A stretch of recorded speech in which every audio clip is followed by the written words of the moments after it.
Ladies and gentlemen, Merry Christmas, Happy New Year, Happy Hanukkah, Happy Holidays. And again, I just want to wish everybody a Merry Christmas. Thank you for tuning in, and I hope you're having a fantastic day. Trump is actually defeating DeSantis in a recent poll. This is a Washington Examiner article. He's defeating him by a large margin. Don't be fooled, Trump's strong as ever, says top pollster. Washington Examiner, and one of the polls show him defeating DeSantis by 20 plus points. Now, this is John and Jim McLaughlin, who run McLaughlin and Associates, recently released their poll that shows the former president ahead of DeSantis 48 to 23, 25-point spread, just as popular as he was last month, and leading Biden 48-45%. I agree with this. I think this is accurate. I'm not exactly sure if the spread is accurate. I think that he defeats DeSantis right now in polls within the Republican Party. I've been saying that Trump is my number one choice. I've consistently stated that, even though I've entertained DeSantis.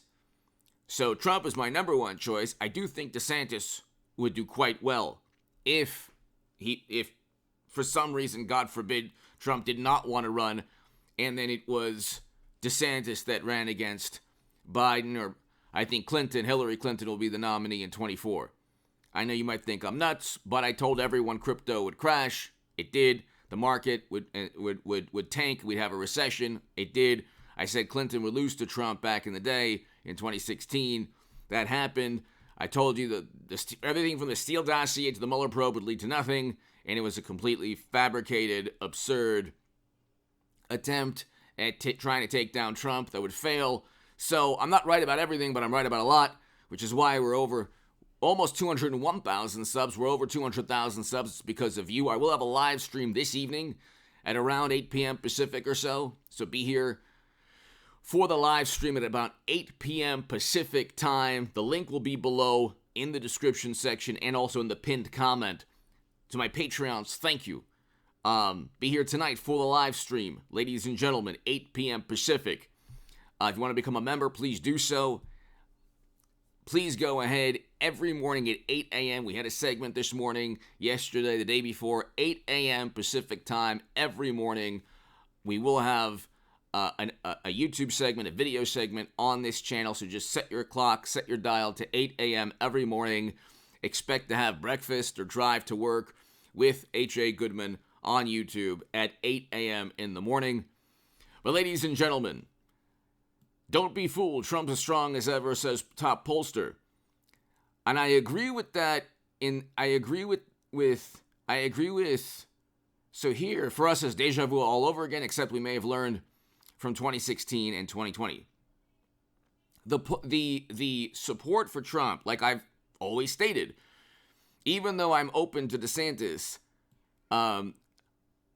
he's always the number one choice for a number of reasons. He's proved himself. We had record low poverty under Trump in 2019. His policies were very good. Even his detractors, many of his detractors who were honest, state that his policies, his economic and foreign policy, they were good. And he achieved great things. The Doha Agreement called for a May 1st, 2021 withdrawal. Okay, when people say, well, he left it up to Biden, they're just imbeciles who don't really understand, like, what happened. He's the one who single-handedly reversed U.S. foreign policy, Trump.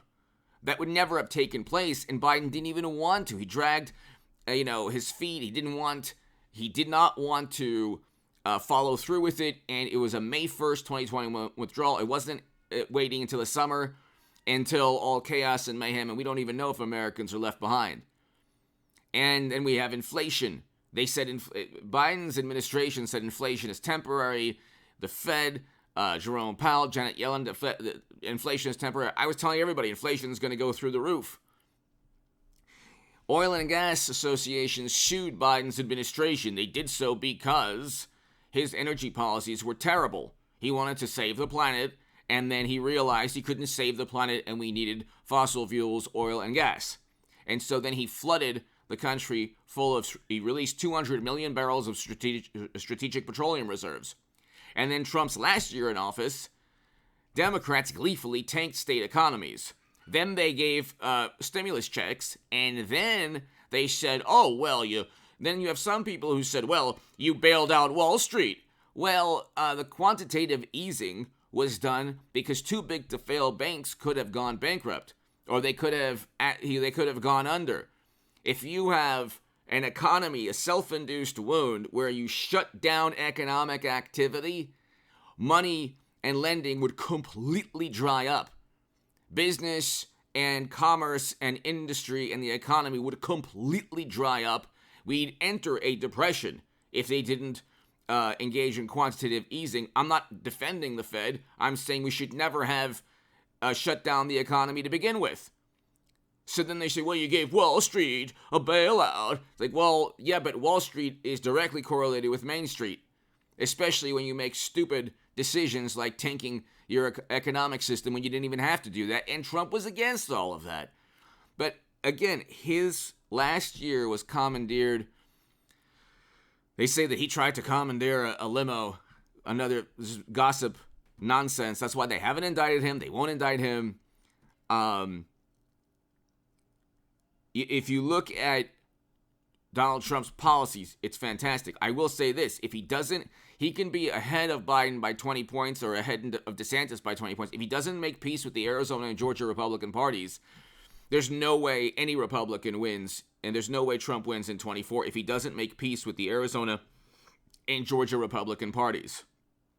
They simply will not side with Trump for any major contest. They simply will not. We've seen that. We've seen that with the senators, governors, and we've seen that for the presidential contest. That is something that Trump has to address. His team, he has to call up every single one of the GOP in Arizona and Georgia. He has to ask them, like, find a way. What can we do to form some kind of alliance or union? He has to be he has to be a part of the Republican National Committee process. Now, I understand that you might say, well, that's not good. He shouldn't kowtow or capitulate.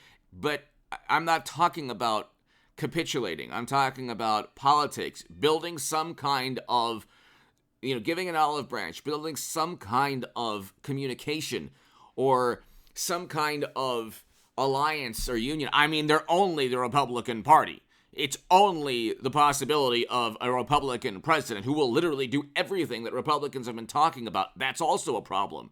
They don't want it. Republicans, a name only, don't want to do the things that they've promised. That's a problem. They worship media. That's a problem.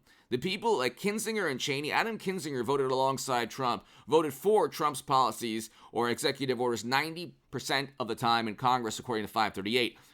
The thing with the never-Trump Republicans like Cheney and Kinzinger and the Georgia Republican Party and Arizona Republican parties, they don't like negative media coverage. And they would rather be showered with praise by all the essentially Democratic activists that work at publications, local publications, than actually go to bat for Trump. They don't want the heat politically, or I should say in terms of public relations and media. That's a huge, huge, huge issue. We'll talk about that tonight on the live stream at 8 p.m. Pacific. But there's no stopping Trump. If you could just get the Republican Party on board with him, there's no stopping him. There's no stopping him. That's the issue. There's no stopping Trump if he can get the Republican Party on board. The problem is there are no never Bidens.